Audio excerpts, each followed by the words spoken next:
Welcome to another video with Exploring with Jason. Today we're at Mouthpiece Cemetery, talking about and learning about the Wells family, who were Addie, Joan, and her other, I believe it was her three other children. Were all survivors of the Titanic. And today I'm going to read you two stories. One of Addie Wells, and the other one is of her husband, Arthur Wells. So, who wasn't on board at the Titanic, but he was not on board the Titanic, but he does play a role in their story. Without further ado, let's talk about both Addie and Arthur Wells. The first story I'm going to discuss is Addie. And then after that, I'm going to talk about her husband. So, without further ado, let's get going. Addie Dark Travestis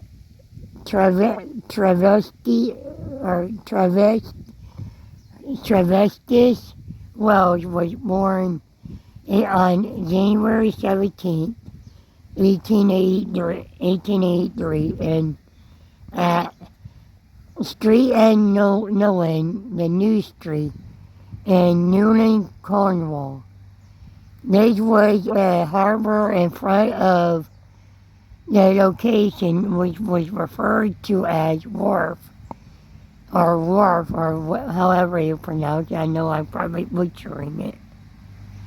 Which was located,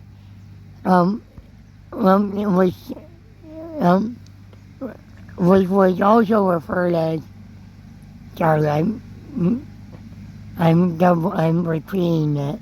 Census, which later became and still known as the Strand. Addie was the daughter of Mr. and Mrs. John or William John Travistis, blacksmith, and later who was a blacksmith and then a fish packer. Mrs. Ann Barnes, which is, I'm assuming that's her mom, or it could be her, aka, or Mrs. Ann Barnes Travistis Kneebone, a dressmaker, which I'm assuming that was her mom. She was a sister to William John and George McCarrack, and Bendigo Harvey, and Harvey Kneebone.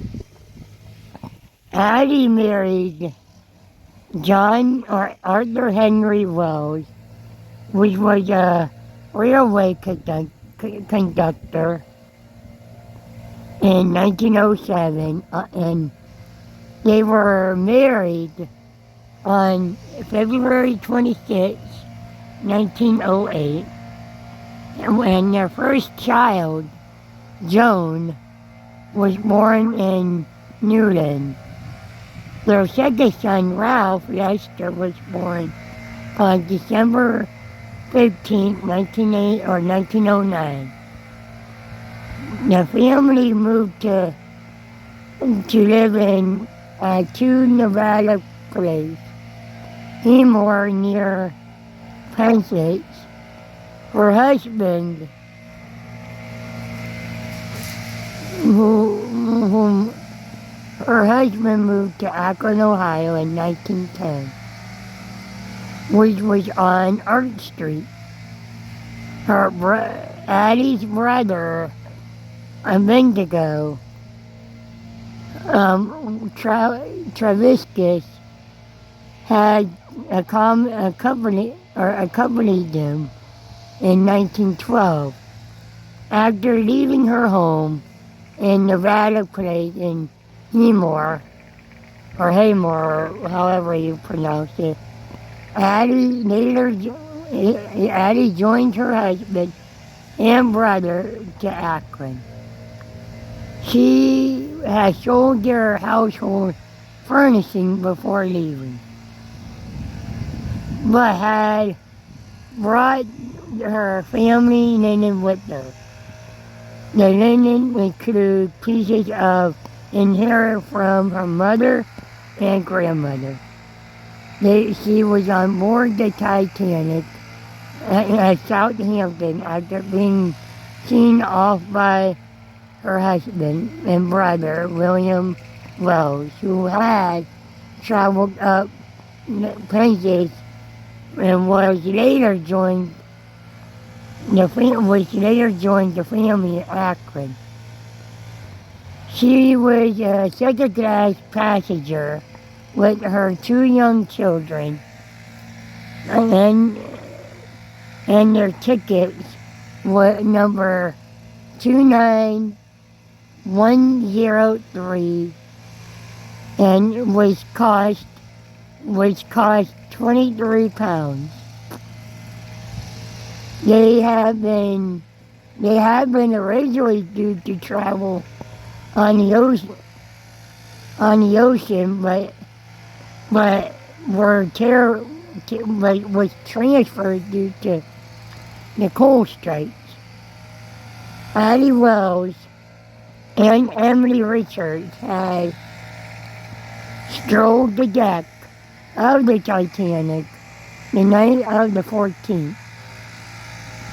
Noticing how cold it was, she and her children were well asleep in the Titanic when the Titanic struck the iceberg.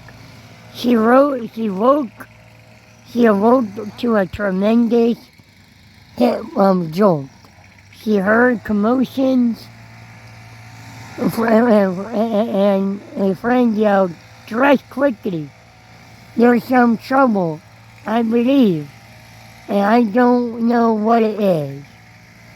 Having dressed her children and tried to get them to the boat deck, but found many of the doors leading to the boat deck had been locked. She was searching frantically until she found one that was unlocked. She would later admit that she did not realize the seriousness of the situation and thought it was some sort of drill. An officer was shouting, "Come on here. Lively now. This way, women and children." She was grabbed by someone who told her this way, and she ended up, she and her family were put on the lifeboat 14, number 14. As the boat pulled away, she saw steerage men rushing up on the deck, other men standing back and watching them soberly, and an officer with the revolver in his hand. She had been told to lie down in the bottom of the boat and not make any disturbance. As there was trouble enough. She could hear faint cries from the Titanic and several shots. She claimed that the officer shouted, or Tudor-clad men crowding toward the boat. Stand back. There's now the first word out of you and out, and she missed the rest. There were so many people on her boat, on boat 14.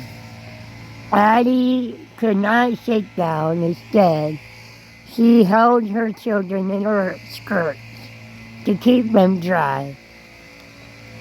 She also was also in the boat was Mrs. Agnes Davis and her son John Morgan Davis, sorry. Mrs. Davis was confused as well as Wells and asked her what it was all about.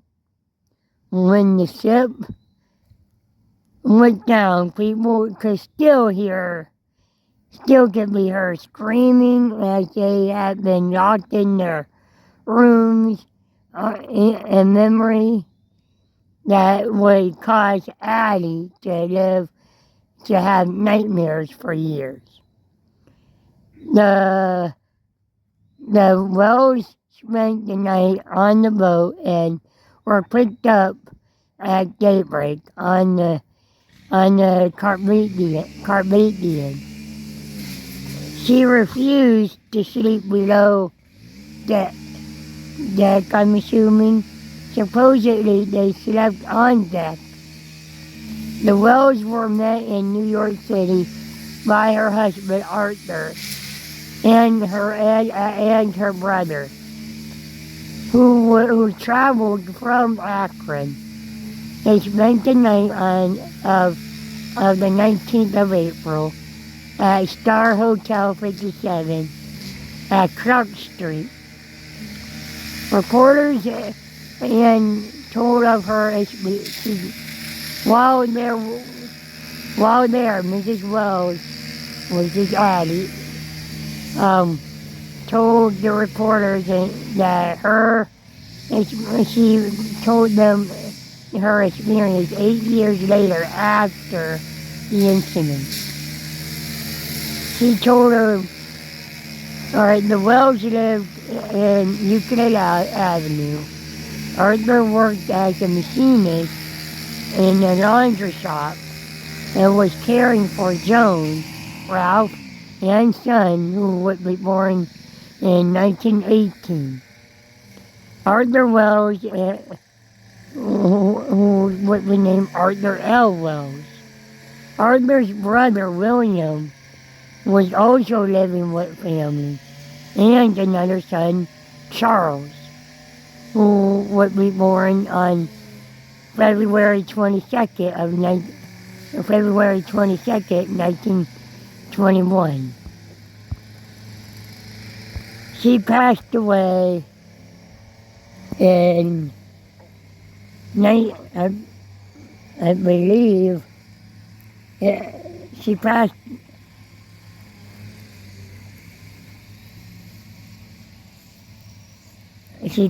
away in 1950, or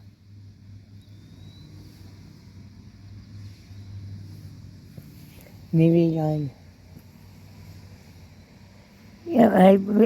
at the age of she died. She died at 70 years old and from liver cancer. Arthur Wells, who was her husband, was born October 17th in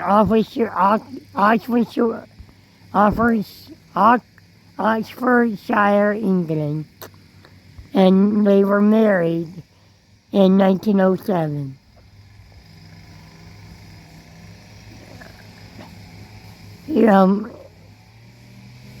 Addie died in 1954 at the age of 70 due to lung cancer. I'm not going to repeat her parents' names because their names is already mentioned. And I told you his occupation. Um,